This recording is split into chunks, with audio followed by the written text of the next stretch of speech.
On va parler maintenant du logement en France parce que c'est la crise, encadrement des loyers, rénovation énergétique, durcissement de la fiscalité. Ah oui, l'immobilier n'est absolument pas à la fête. Mais est-ce que ça peut changer? Eh bien, on accueille tout de suite notre experte du jour. Et notre experte, c'est Sandrine Alonier. Bonjour à vous. Bonjour. Merci d'être en direct. Vous êtes porte-parole de Vous Financer du réseau immobilier L'Adresse. Alors, dans quelques minutes, tout à l'heure, on va connaître les derniers chiffres des mises en vente pour le neuf. Mais depuis un an, c'est un peu la cata. Vente en chute libre dans le neuf et dans l'ancien. On va voir les chiffres. Moins 18% pour l'ancien, moins 12% pour le neuf. Comment est-ce que vous l'expliquez, vous, globalement? Est-ce que d'ailleurs, il y a des différences entre le neuf et l'ancien? Ce n'est pas les mêmes raisons? Alors, l'explication est très simple. C'est que les taux de crédit se sont envolés. Ils ont été multipliés par 4. On est passé de 1% en 2021 à 4% en 2022, 2023. Donc, résultat, la capacité d'emprunt, le pouvoir d'achat immobilier a chuté. Donc, on s'est retrouvé dans un contexte où l'argent coûtait plus cher, où les logements coûtaient également cher. Donc, résultat, notamment ce qu'on appelle les primo-accédants, ceux qui achètent pour la première fois, ont déserté le marché. Donc, c'est vraiment tout le système, tout le parcours résidentiel qui s'est bloqué. La bonne nouvelle, là, c'est que les taux de crédit rebaissent depuis maintenant un an. Donc, on a la machine qui, progressivement, est en train de se remettre en route. Mais évidemment, ça prend du temps.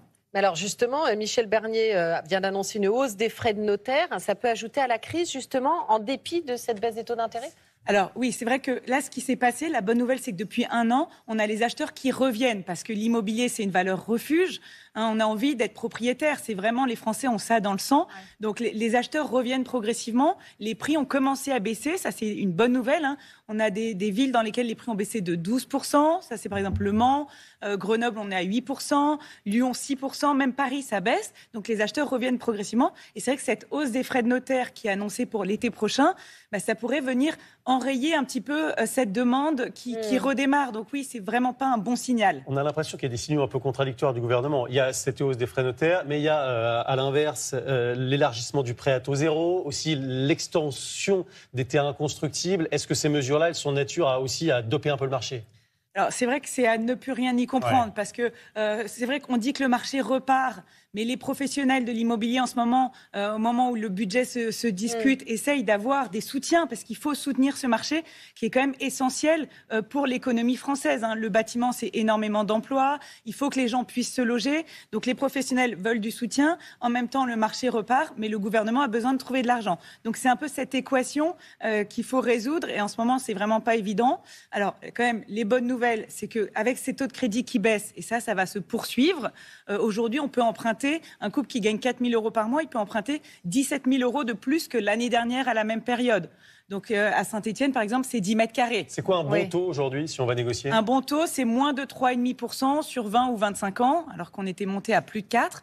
Donc voilà, il faut oublier les taux à 1%, on ne les aura pas, mais on peut aujourd'hui emprunter à 3% dans un contexte de prix qui baisse. Donc après, voilà, il faut négocier. Je dirais que l'heure est vraiment à la négociation auprès de son banquier, mais aussi auprès des vendeurs. Vous parliez d'acheter pour se loger, mais d'aucuns aussi achètent pour louer finalement.